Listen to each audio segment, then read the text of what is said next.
Hola, bienvenidos otra vez, querida iglesia. Gracias por estar siguiendo este estudio con nosotros.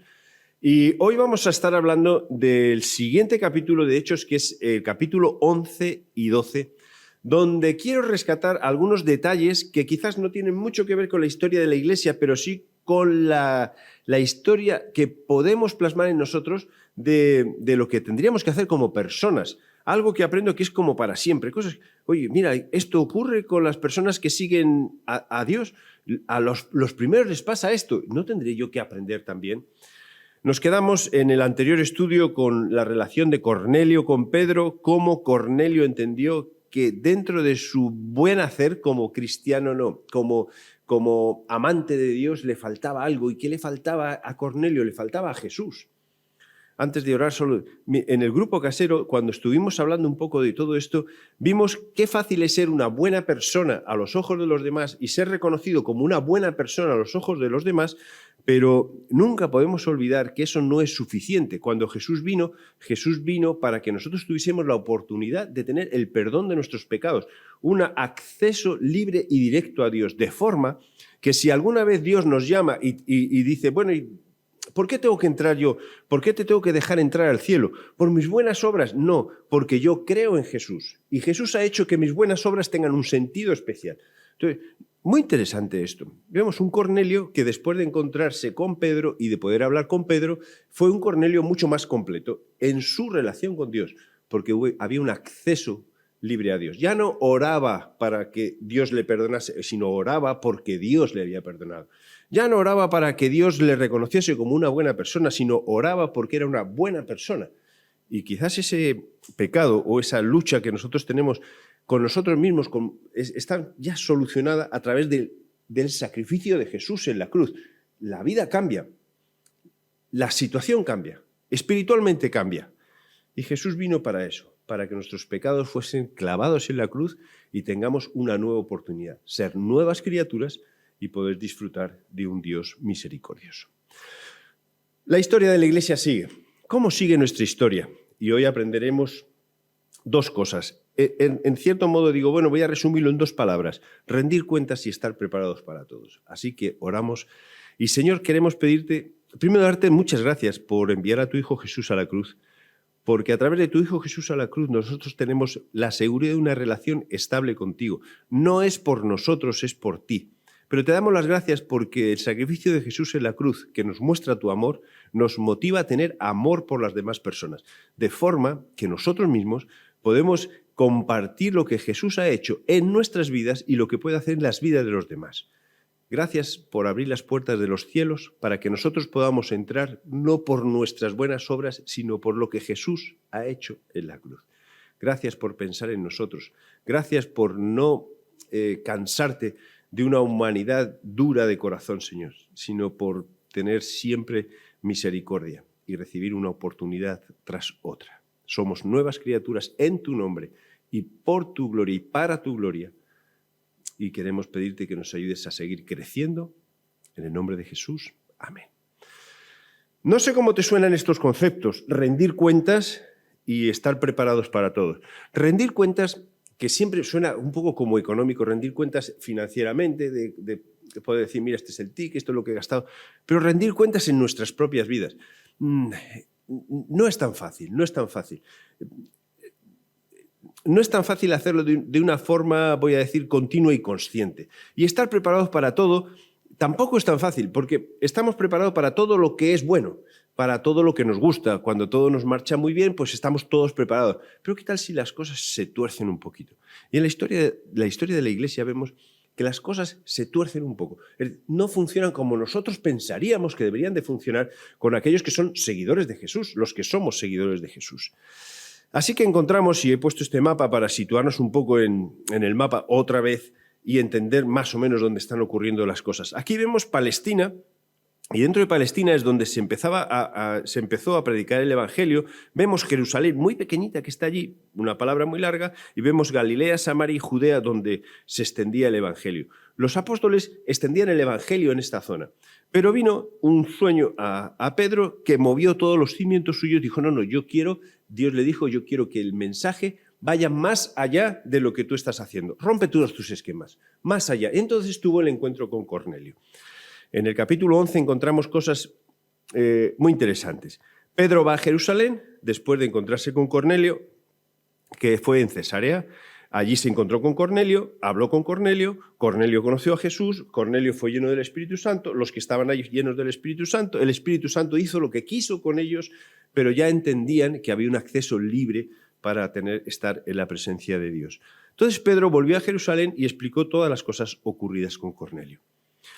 La iglesia se esparció por la persecución ya desde Esteban.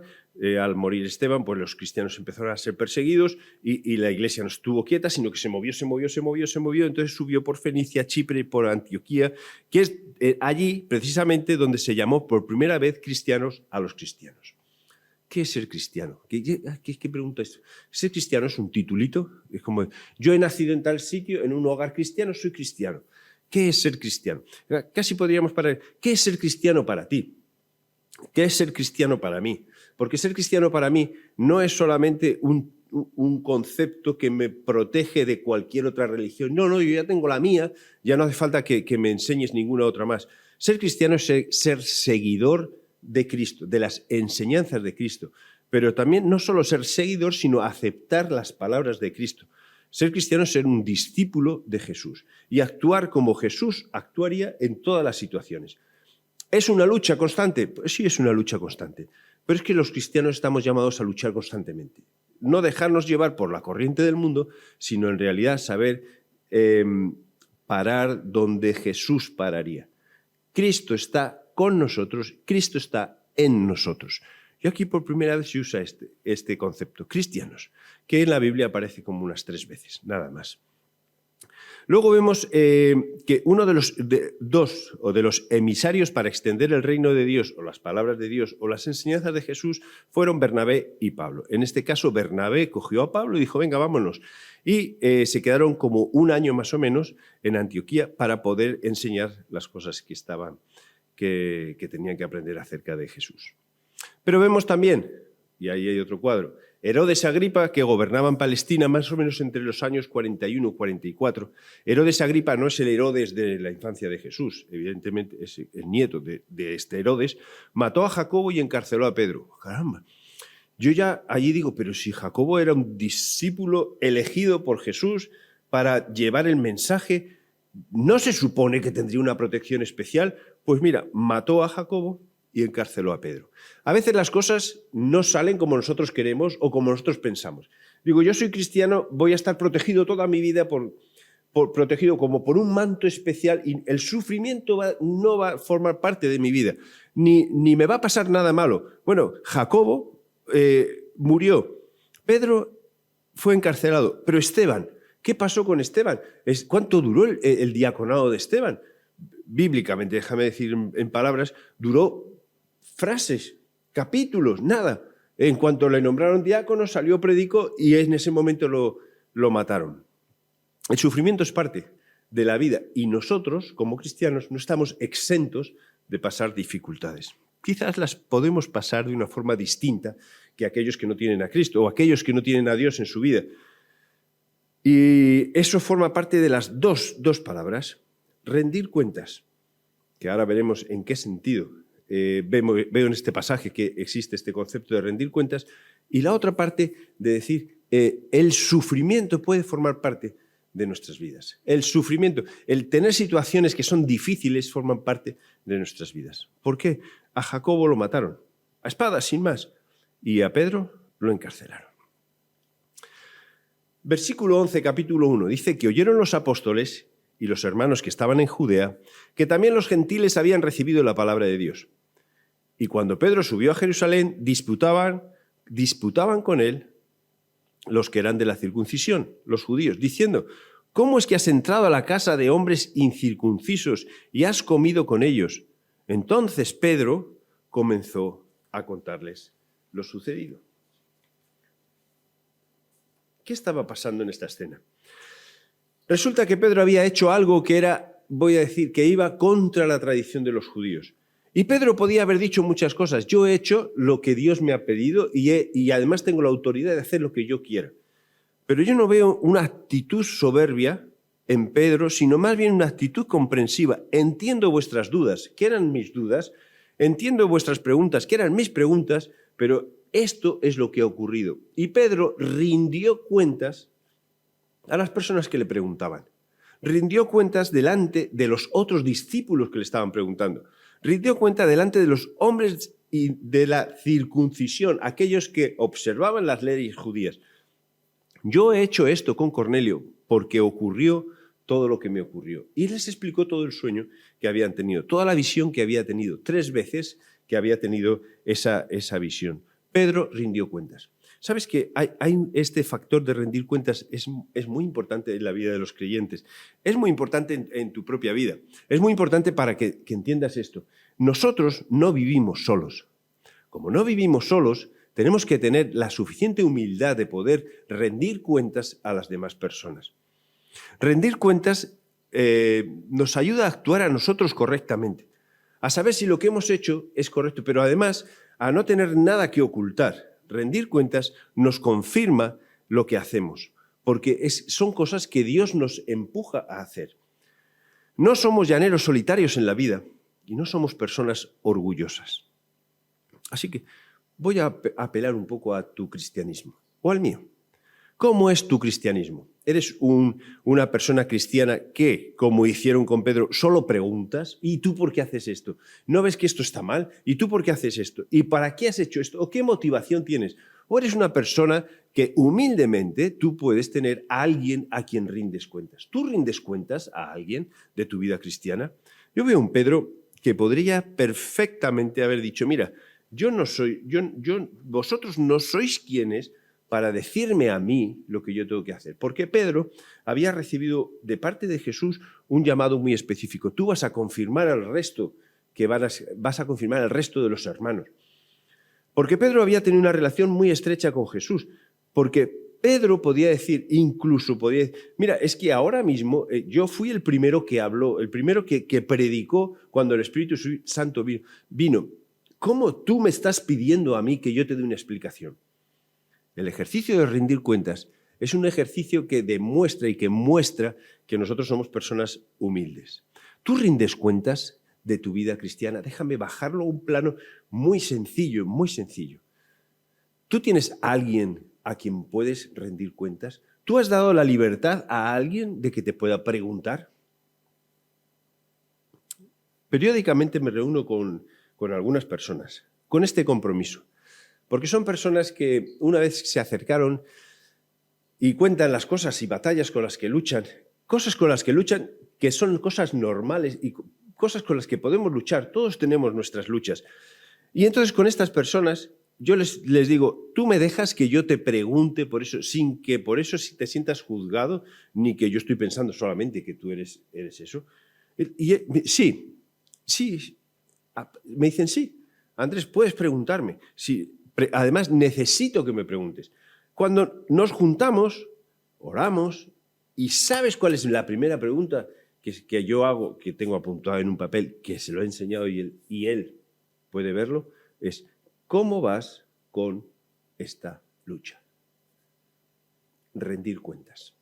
A la hora de rendir cuentas, si nosotros estamos haciendo lo que Dios nos está pidiendo, sencillamente vamos a contar, mira, esto es lo que Dios me pide en base a esto, o esto es donde Dios me llama, y yo sigo luchando por cumplir con lo que Dios me está diciendo. Pedro no tuvo ningún reparo en decir, claro, yo he ido con Cornelio, yo he comido con Cornelio, y yo le he explicado a Cornelio lo que es Jesús, lo que es el perdón de los pecados, y el Espíritu Santo descendió sobre Cornelio y todos los que estaban allí.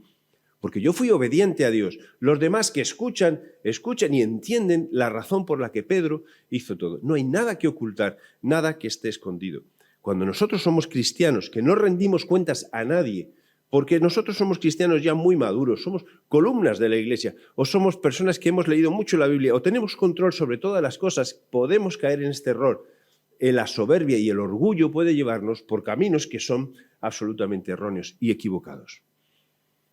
Rendir cuentas es un ejercicio que es muy sano. ¿Quién tiene que rendir cuentas? Digo yo, si Pedro, que fue un discípulo, un apóstol de Jesús, de alguna forma utilizado por Jesús, de alguna forma llamado específicamente con algo muy concreto por parte de Jesús, tuvo que rendir cuentas delante de los de Jerusalén que estaban allí. ¿Por qué tú y yo no vamos a tener que rendir cuentas? Primer reto grande que veo es, como cristianos, tenemos que aprender a rendir cuentas. Cuando nos preguntan ¿por qué has hecho esto?, no sentir que nos están juzgando, sino quizás en el fondo de esta pregunta hay algo muy sencillo, es que necesito saberlo. Primero, si te puedo ayudar, te ayudo, y segundo, si yo puedo aprender, aprendo de lo que tú estás haciendo.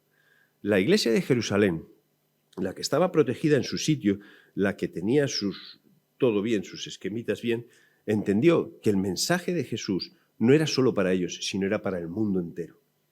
Y cuando Pedro rindió cuentas y contó lo que había pasado, ellos entendieron que Dios había mandado el mensaje no solo para los judíos, sino también para los gentiles.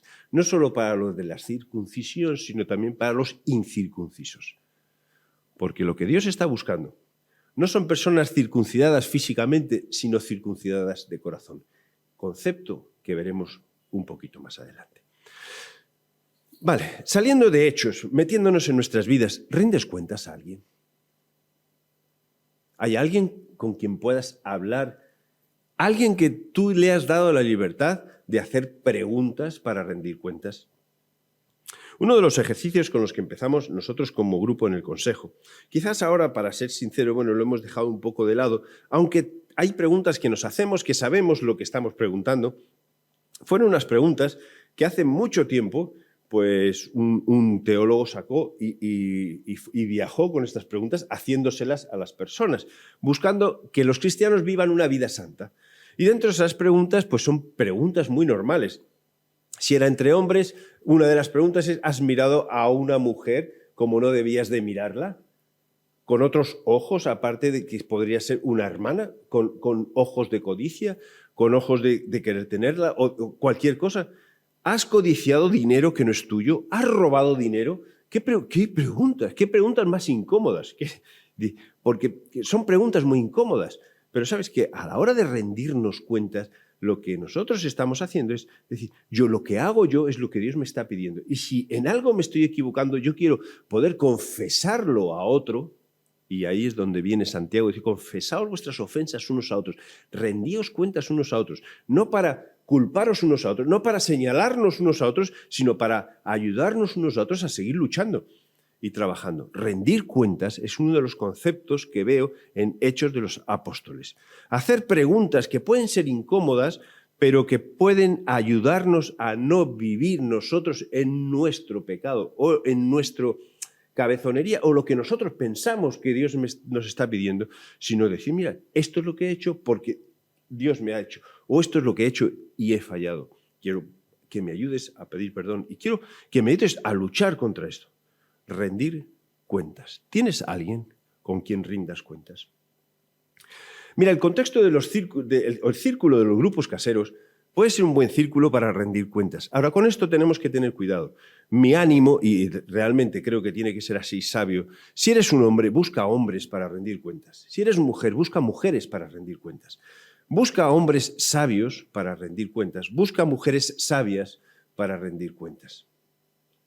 Si eres una persona a la que la gente viene a rendir cuentas, no seas chismoso, no seas chismosa, y eso queda entre tú y queda entre Dios. Pero también, cuando alguien te rinda cuentas o preguntes algo y alguien te conteste, ten los oídos bien abiertos, porque es posible que te esté enseñando algo y que estés aprendiendo. ¿Cómo veo aquí que aprenden? Mira, aprende porque los que estaban en Jerusalén entendieron: el mensaje no es para nosotros, el mensaje es para el mundo, a todas las naciones. Así que con Pedro veo mucha humildad, que con Pedro vamos a aprender otra cosa muy interesante en estos pasajes, pero veo mucha humildad y mucha sencillez de corazón. Es que fui a Cornelio porque Dios me mandó y esto es lo que pasó. Pero es que rompí mis propios esquemas, dice Pedro, porque yo no quería hablar con ellos, incluso le dije: mira, tú sabes que entrar en tu casa es algo que es impuro para nosotros, pero voy a decir, en el nombre de Dios que me manda, yo entro y te comparto de Jesús. Rendir cuentas, qué concepto más interesante. Quizás es algo muy práctico que puedes coger para tu vida, para nuestras vidas. Vamos a aprender a rendir cuentas Busca a alguien con quien puedas rendir cuentas. Deja que alguien te pueda hacer preguntas incómodas o preguntas sobre cosas que haces, no para destruirte, sino para ayudarte a crecer y para que la otra persona también pueda crecer contigo. Segunda cosa. En aquel mismo tiempo, cuando estaban todos, ya estaba el Evangelio extendiéndose, Dios estaba con Pedro, con los apóstoles, todos, era todo, entre comillas, maravilloso, existía cierta persecución, pero bueno, todos salían corriendo y ya está. En aquel tiempo estaba otro Herodes, que echó mano a algunos de la iglesia para maltratarles. Pero bueno, como cristianos maltratados. Y mató a espada a Jacobo. Hermano de Juan. Jacobo y Juan son de los primeros discípulos que se llaman los hijos de Zebedeo, que es lo que Jesús llama los hijos del trueno, como eran con temperamento. Por eso los llama, porque tenían temperamento, no eran personas pasivas, no, tenían su genio. Y aquí veo que lo matan a espada. Digo, pero Jacobo, si tú eras hijo del trueno, no podías haber peleado, no podías haber hecho algo. Yo veo un Jacobo cambiado. Ya de entrada veo un Jacobo cambiado. Si Dios tiene quiere, es que no sé muy bien cómo decirlo para que me entiendas bien. Si el designio de Dios o lo que quiere Dios con mi vida es que acabe aquí, acaba aquí. Jacobo. ¿Esto pasa un poco lo mismo con Esteban? ¿Por qué Esteban no salió corriendo cuando le tiraban piedras, sino que encima siguió dando testimonio y siguió predicando? Y encima dice, ¿ahora qué veo? Veo la gloria de Dios. No veo que yo voy a morir, yo me voy al cielo y ya está. Entonces veo mucha seguridad. Y dice que mató a espada a Jacobo, hermano de Juan. Y entonces, viendo Herodes que esto había agradado a los judíos, entonces dice, procedió a prender también a Pedro. Eran entonces los días de los panes sin levadura, y habiéndole tomado preso, lo puso en la cárcel y entregándole a 4 grupos de 4 soldados cada uno para que lo custodiase. Y se proponían sacarle al pueblo después de la Pascua. ¿Por qué sacarle al pueblo? Mira qué cobarde este Herodes. Sacarle al pueblo para que el pueblo lo acuse y sea el pueblo el que diga lo que tiene que hacer con Pedro. Así Herodes no se mancha las manos. Es como cuando sacaron a Jesús. ¿A quién queréis que meta? ¿A Jesús o a Barrabás? A Jesús. ¿Quién lo dijo? El pueblo. A Pilato. Aquí entonces Herodes saca a Pedro. ¿Qué? Mira, este es el que está predicando sobre Cristo y está incomodando nuestra religión y todo lo que vosotros pensáis del judaísmo. ¿Qué queréis? ¿Que lo mate o que lo mate? Que lo mates, venga. Herodes se limpia las manos. Se proponía sacarle al pueblo después de la Pascua. Así que Pedro estaba custodiado en la cárcel, pero la iglesia hacía sin cesar oración a Dios por él. El versículo siguiente dice que Pedro estaba durmiendo entre un soldado y otro soldado. Durmiendo en la cárcel, que lo van a matar. ¿Cuántas cosas se pueden aprender de Pedro? ¿Cuántas cosas se pueden aprender de las personas que confían en Dios? De Jacobo, que fue muerto a espada, yo aprendo que Jacobo acepta el designio de Dios para su vida, porque para él todo lo que tiene es Cristo. Y si Cristo decide, o si Dios decide que se acabó, se acabó. Y ya está.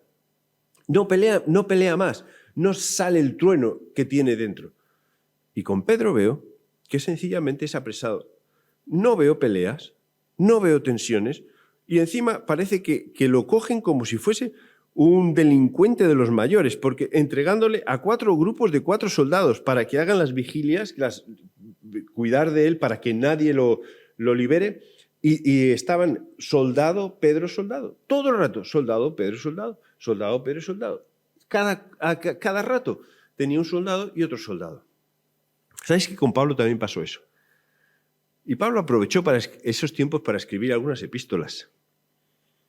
E intuyo que Pablo aprovechó esos tiempos para que, ya que había un soldado, Pablo, y otro soldado, seguramente Pablo les hablaba de Cristo. Porque cada momento es bueno para poder compartir lo que Dios ha hecho en nuestras vidas. Cada momento es bueno para compartir lo que Dios ha hecho en nuestras vidas.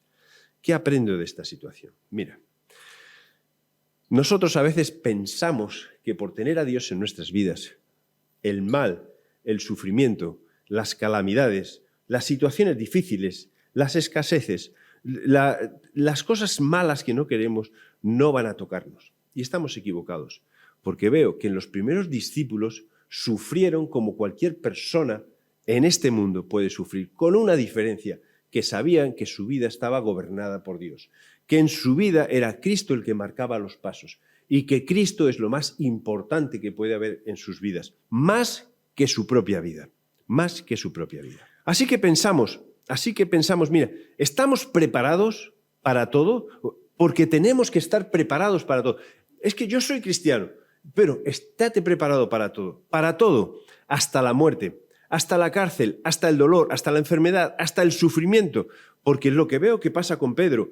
Pero Pedro, San Pedro, el gran Pedro, Pedrón, ponlo así, cristiano, metido en la cárcel. Jacobo, uno de los elegidos por Jesús, muerto. Pero si es que miras, al fin y al cabo lo que dijo Jesús, cosas mayores de las que me pasan a mí, os van a pasar. No penséis que la gente os van a aplaudir, os van a perseguir. Ahora, bienaventurados si os persiguen a causa de mi nombre. ¿Estamos preparados para todo? ¿Estamos preparados para cada situación que pase en nuestras vidas?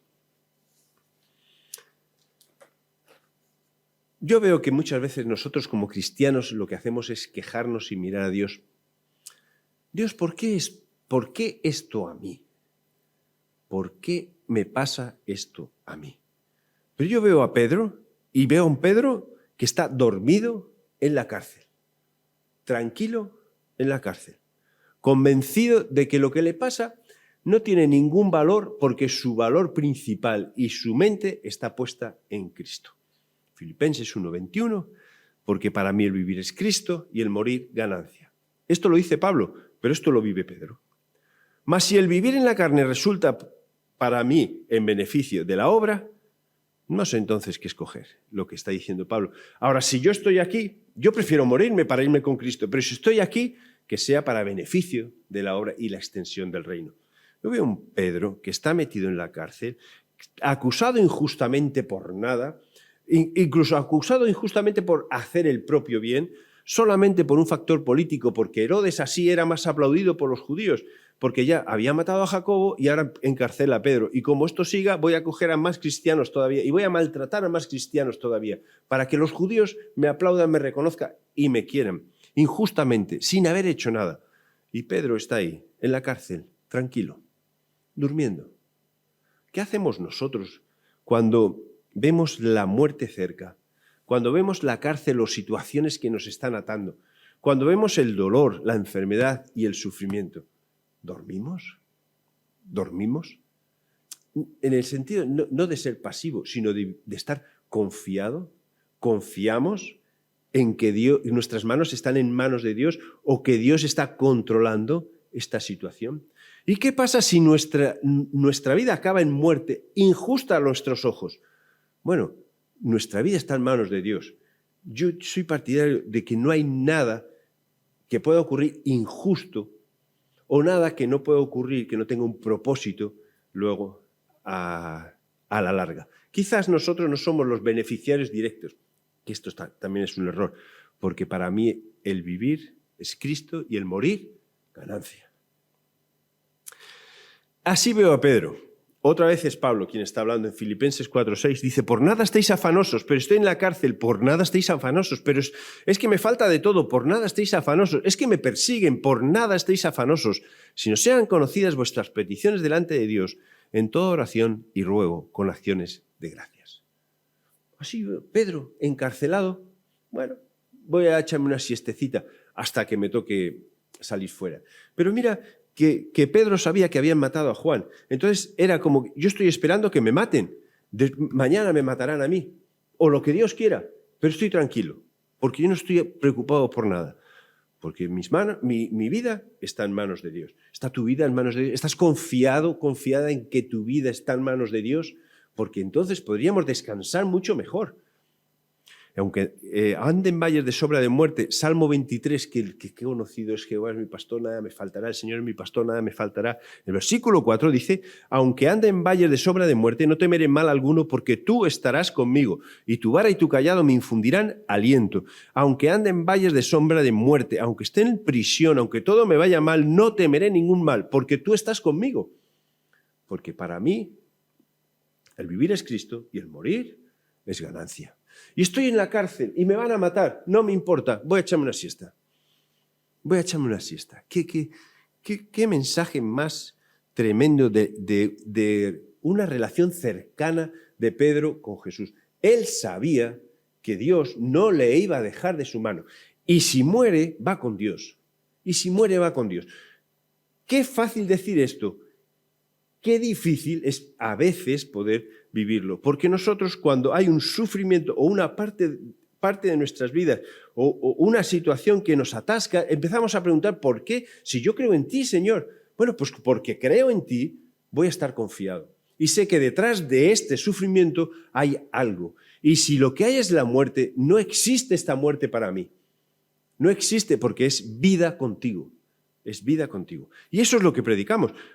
Lo que vino a predicar Jesús es que Dios no quiere que muramos, quiere que vivamos a su lado. Siempre, eternamente, eternamente. No aferrado a este mundo. ¿Qué situación tiene la Iglesia? Y qué es la otra parte. Por eso he dicho, son dos palabras, pero en realidad son tres. Porque es posible que a veces las personas que son claves para la extensión del reino son aquellas a las que el sufrimiento va a atacarles más, a las que la vida va a ser un poco más complicada. Son personas a las que, de alguna manera, voy a decir, el enemigo va a intentar tumbar de cualquier manera. Y la Iglesia tiene una función clave y muy importante. Porque yo veo que mientras Pedro está en la cárcel, la Iglesia no está escondida corriendo o huyendo, sino que está orando. Por eso aprendo que debemos orar por los encarcelados. Entiéndelo, encarcelados en todos los sentidos. Como Iglesia no podemos estar pasivos. Y otra vez, la oración no solo son frases o palabras que lanzamos al viento, la oración tiene efecto. Tuvo con Pedro, tuvo con Cornelio. Vemos que tuvo con las personas que realmente se acercaron a Jesús con oración, con fe.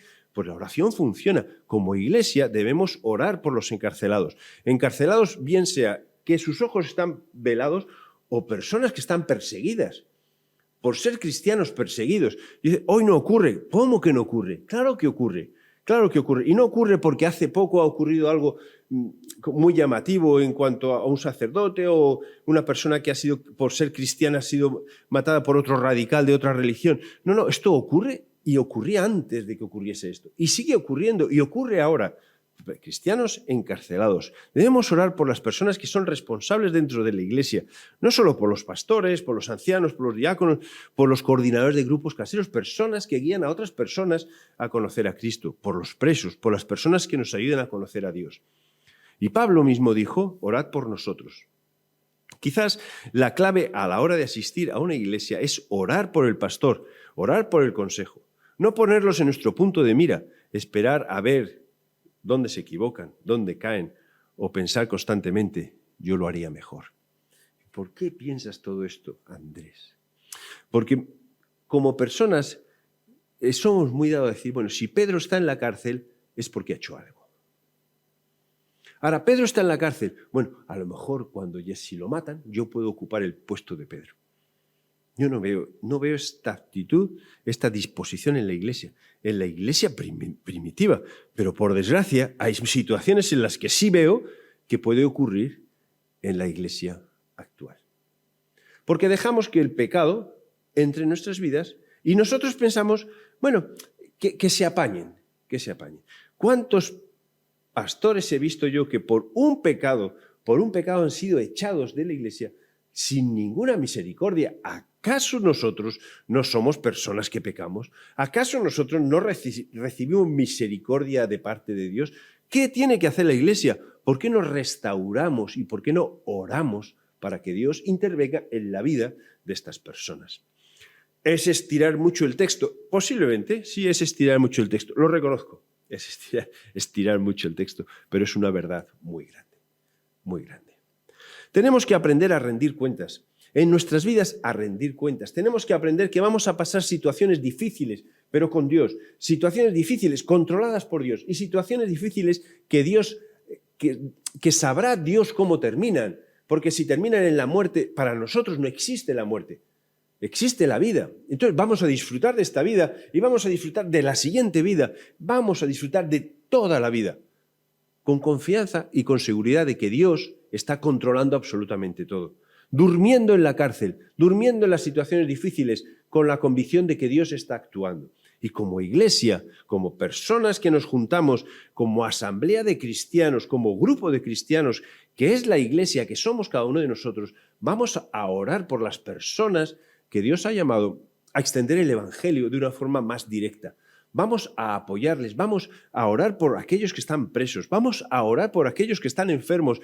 No vamos a quedarnos quietos, no podemos conformarnos con decir, es que la vida es así, ya está. Vamos a orar para que Dios haga su santa voluntad y también nos transforme a nosotros. En Hechos 11, 12 y 3, veo que la iglesia se extiende y dentro de ese extender de la iglesia hay principios que tenemos que aprender. Dos palabras que son tres. Dos palabras que son tres. Busca a alguien con quien rendir cuentas, querido hermano y hermana, porque todos somos frágiles y necesitamos rendir cuentas de las cosas que hacemos para nuestro crecimiento y el de los demás. No seas un llanero solitario, no vale para nada. No seas una persona perfecta que sabe todo y que nadie puede enseñarle nada, no tiene por qué explicar lo que está haciendo, eso te va a destruir. Estate preparado para todo. Porque tener el título de cristiano no te hace inmune al sufrimiento, al dolor y a la muerte. Ni siquiera a la persecución, ni siquiera al ser insultado, ni siquiera a caer mal a la gente, ni siquiera a meter la pata, ni siquiera a equivocarte. Tener el título de cristiano no te hace, lo único que te hace es tener la seguridad de que Cristo controla tu vida si tú le dejas controlar tu vida. Descansa. Y querida iglesia, y aquí nos metemos a todos. En vez de estar mirando lo que hacen los demás, para saber si lo hacen bien o si lo hacen mal, para decir es que cada uno recibe lo que se merece, ¿por qué no oramos por las personas que están encarceladas? Tenemos una misión muy grande. Como iglesia todos tenemos que funcionar juntos. Como iglesia todos nos necesitamos, no para aplastarnos, que para eso ya está el enemigo, sino para levantarnos y crecer. Yo presto mis oídos para rendir cuentas. Yo busco personas para rendir cuentas. Yo quiero recibir todo con la satisfacción, la alegría de saber que Cristo controla mi vida. Tranquilo. Y también quiero vivir con la convicción de que hay una iglesia que está orando por mí, una iglesia que está orando por mi familia. Yo quiero ser parte de la iglesia que ora por ti, parte de la iglesia que ora por tu familia y nos apoyamos en oración los unos a los otros, porque la oración funciona. Así, Señor, queremos quedarnos con esta parte, que hay mucho más que aprender en estos capítulos de Hechos, pero te damos gracias por el ejemplo que Pedro, que Jacobo, que los apóstoles que vemos en la Biblia nos dan de cosas sencillas de la vida en mitad de situaciones muy complicadas. Ayúdanos a ser humildes, ayúdanos a ser sensatos en nuestra forma de vivir contigo, ayúdanos a orar los unos por los otros y ayúdanos a entender que en mitad de todas las situaciones tú estás. La imagen de Pedro durmiendo en la cárcel. Para mí es una imagen que me enseña mucho. Yo quiero descansar en mitad de los momentos difíciles porque tú controlas mi vida. Señor, por favor, controla mi vida. En el nombre de Jesús. Amén. Amén. Gracias por escucharme. De nuevo, gracias por escucharnos. De nuevo, si tienes dudas, escríbenos, háblanos, visítanos, ven, llámanos, contacta con nosotros, porque si no, esto queda como una charla más. Bueno, me ha contado, hay cosas que me han gustado, cosas que no me han gustado, lo que sea, pero sabes que en la vida del cristiano, no te puedes quedar solo y aislado. Necesitas a otros cristianos, porque nos necesitamos. Y si no, Jesús, en vez de escoger a 12 discípulos, hubiese escogido a uno, y ya está, 12, juntos, iglesia. Gracias por estar ahí, gracias por escucharnos, y que Dios os bendiga, y que Dios te bendiga.